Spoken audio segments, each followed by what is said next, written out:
Top of the morning, Dan and Amy. And one of the appeals I think that Donald Trump still possesses to so many Americans is his willingness to take on corporate titans in a way that most Republicans don't. I mean, they will speechify, but they won't do much in furtherance of it. And whether or not President Trump's suit against the big tech companies has much chance in a court of law, it drives an important conversation and a perspective that more Republican would-be leaders, presidential aspirants, should at least adopt, not necessarily to pursue through courts of law, but to pursue through persuasion and public opinion, a demand that companies they patronize reflect the founding values of this country, particularly in the area of free expression, and particularly where free expression is how you build your giant social media company.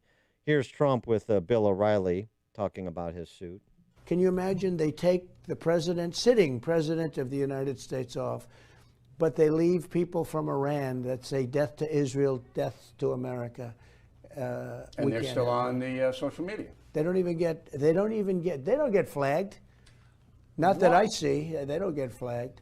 You know Zuckerberg and Dorsey. You know them. You met with them at the White House. That's right.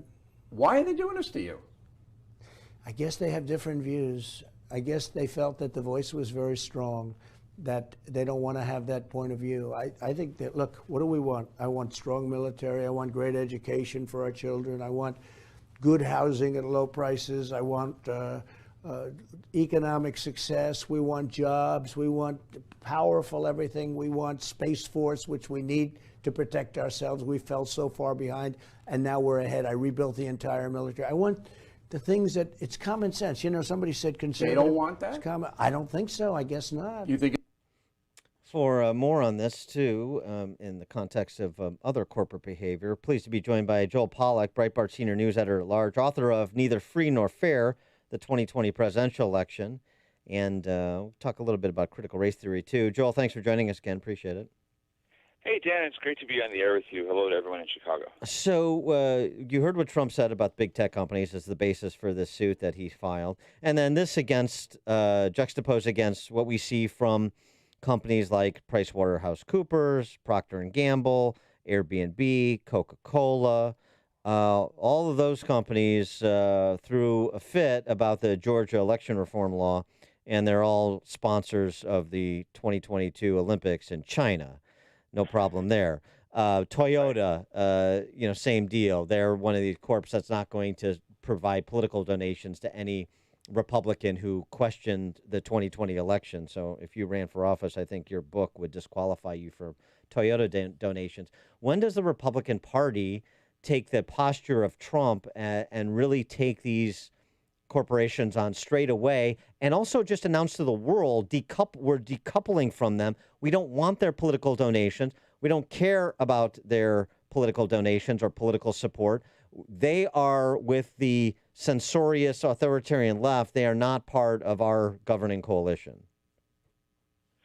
Well, it's a freebie for the corporations because they know that Republicans will pursue pro-market, pro-growth policies anyway. So it's just a sense of fear that they have of the left that's driving all these decisions. They're also afraid of their own employees because left-wing ideology has become so pervasive among the most educated Americans that it's the executives at these companies and sometimes the children of the executives who are convincing their parents to become more woke, but it's the executives and the employees who are often pushing these decisions as much as outside groups are. I don't think Americans take the corporate stances of these companies seriously anymore. Nobody's buying it. Everybody sees right through it, just like people see right through professional sports, just like people see right through the media. And I think Republicans just have to stand for Republican policies regardless. But I also think that when companies come before Congress and they are looking for help for one thing or another, I think Republicans need to be a tougher date, or a more expensive date. Well, they need to say, we're not going to do whatever you want us to do. You actually are not beacons of freedom in this country. You're the opposite. You're on the other side. Yeah, I mean, I think but you don't hear that. I mean, and of course, Republicans want to engage in rent-seeking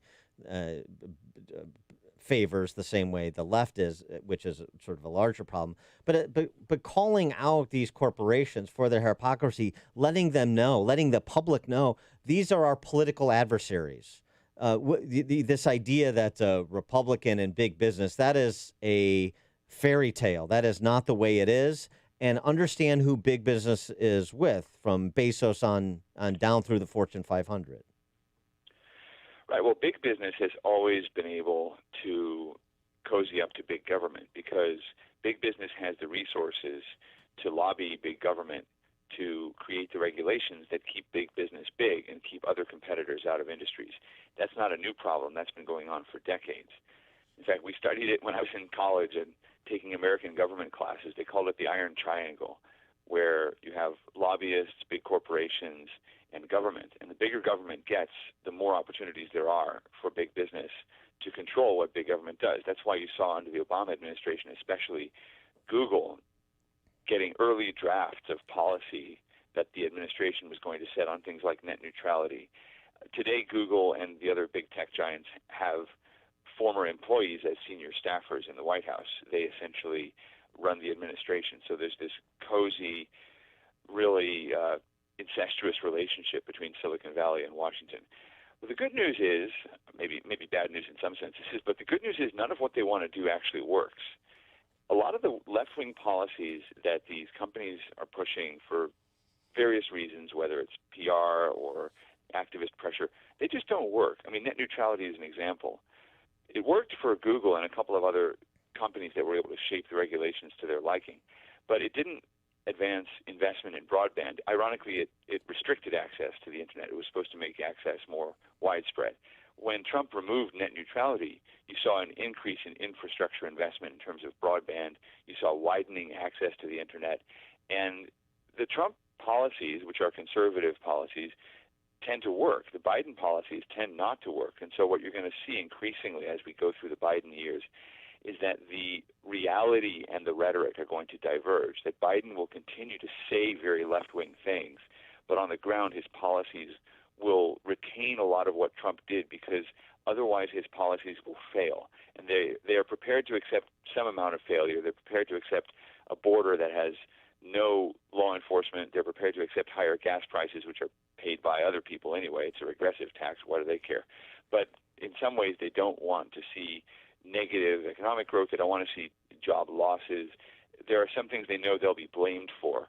And so they're going to keep some of the Trump policies in place simply because there is no alternative. These are the best policies.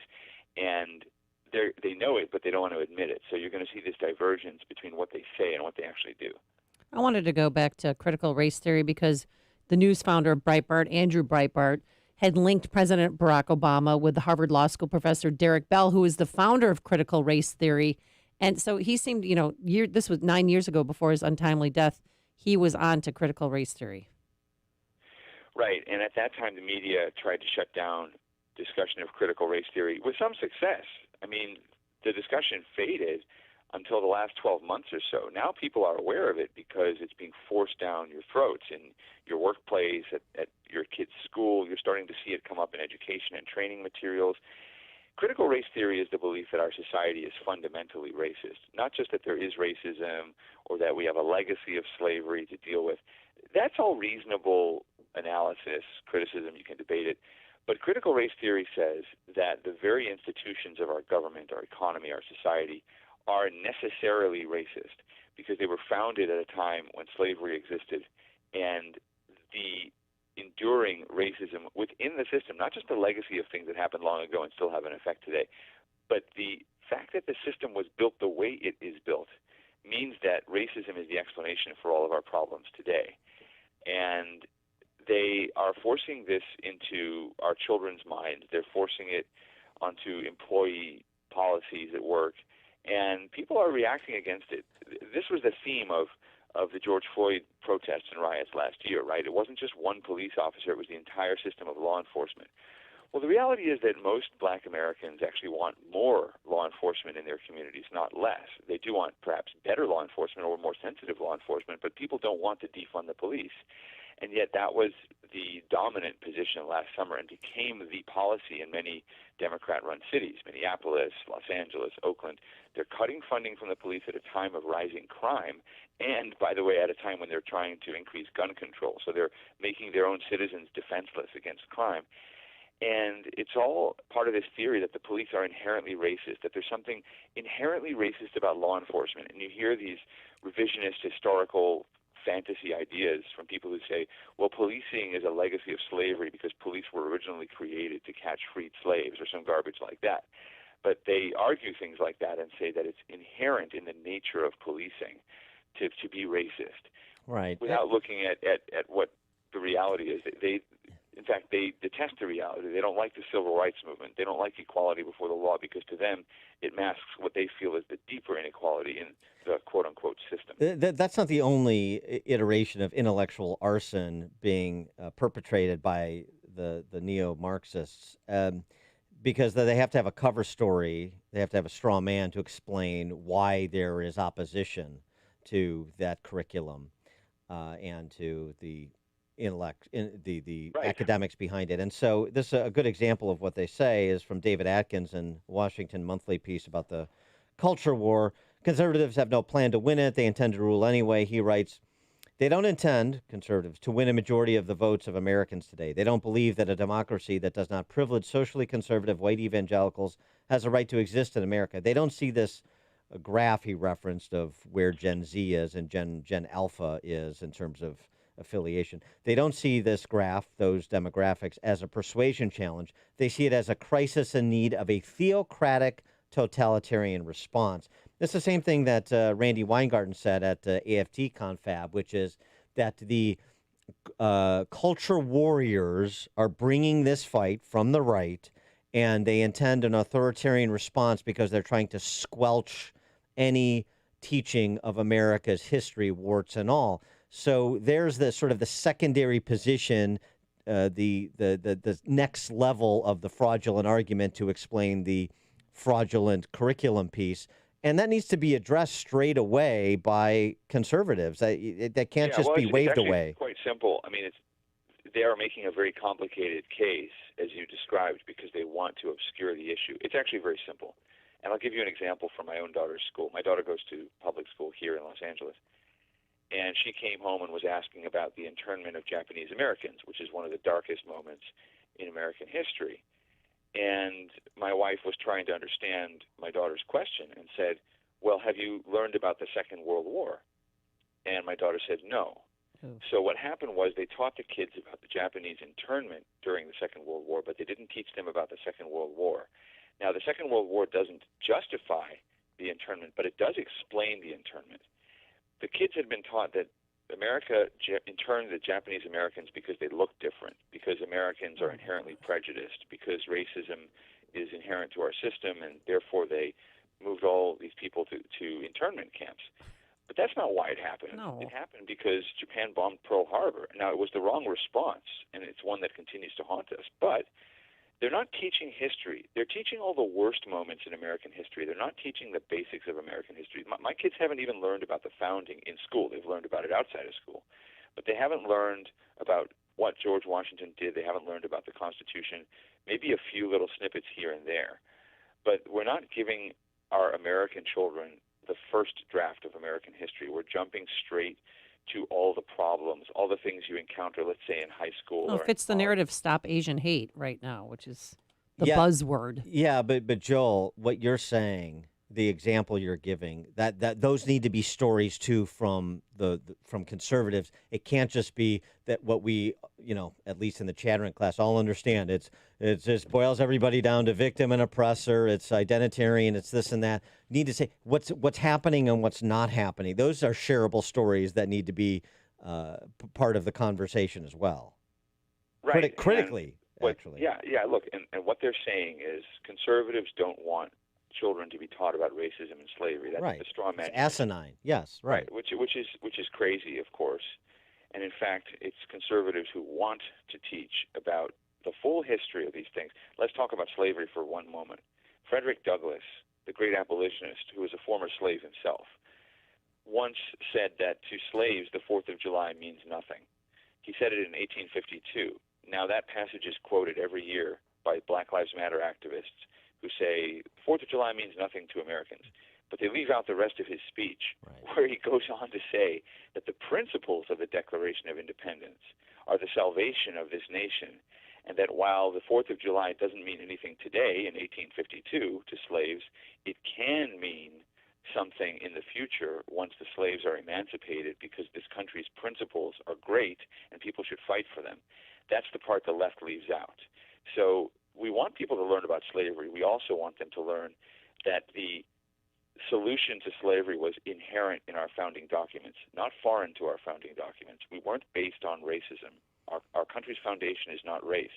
They want it to be race because then they can continue their activism, their rent-seeking behavior, as you put it very eloquently. They want to hold the rest of society hostage to their never-ending demands. But they're losing this fight. They're losing this fight because Americans in their bones know that what the left is saying is not true and also can't work. You can't have a society that is a successful society if you raise the next generation to hate that society. Do you think that China is educating a generation of Chinese children to hear about all the terrible things Mao Zedong did? I mean, Mao was one of the greatest mass murderers in human history. Do you think Chinese children are learning that? No, they're learning to love their way of life, to love their country, to embrace it, to believe it's better than all the alternatives. That's what winning countries teach their kids. That's how you have to educate the next generation. You can get to the self-criticism, and that's one of the great things about America, is that we do criticize ourselves, we do fix our problems. You can get there, and you should get there. You can teach critical thinking in schools, but you have to give kids the basics. They have to understand that the country's foundation is liberty and equality. It's not race and racism and oppression. I mean, obviously, I agree, but I got to tell you, it's shocking how far they've been able to get with self-loathing as their featured approach to I'll tell you why it works. to non-BIPOCs. It only hit me this week why it works. I watched Ibram Kendi, one of the critical race theorists, speaking at that AFT convention you mentioned. I watched him give a speech for the first time in full, and I was amazed. I got his shtick, his little gimmick. What he does is he tells these audiences, mostly white, elite, professional audiences, that racism is not a personal problem, that racism is in the system, in the policies, in the politics, and it's not something that they're personally to be held accountable for. So they love it. He's actually giving them an out by saying, if you support my left-wing politics, then you can be anti-racist. Mm-hmm. You're not racist. You're not accountable for your own racist behavior. You just have to vote the right way, donate to the right people, let us run your lives and let us run your education, and you can be anti-racist, and then you're one of the good guys. He doesn't even ask people to challenge their own internal behavior, internal stereotypes. He's not looking at things like what the teachers' unions are doing to keep black children from succeeding. It's not their fault. It's not your fault. So it's kind of seductive, and it gives elite people an out. It gives the elite an out. I get the Harold Hill routine that Kendi and D'Angelo and others are running. I'm just surprised it's still been as successful as it's been. But you're right about the fights, and you've distilled it nicely, as you always do. Joel Pollack, Breitbart News Senior Editor-at-Large, author of Neither Free Nor Fair, the 2020 U.S. presidential election. Joel, thanks as always for joining us. Appreciate it. Thank you, and hi to all my friends in Chicago. Yep. Thanks, Joel. And he joined us on our turnkey.pro answer line. It's like a hot, steaming cup of information to start your day. It's Chicago's Morning Answer on AM 560. The Answer. Balance of Nature's fruits and vegetables in a capsule. Changing the world, one life at a time. I'm a scientist and, by all accounts, a health and fitness nut. So I was looking for something that I thought might give me just a little bit more edge. And I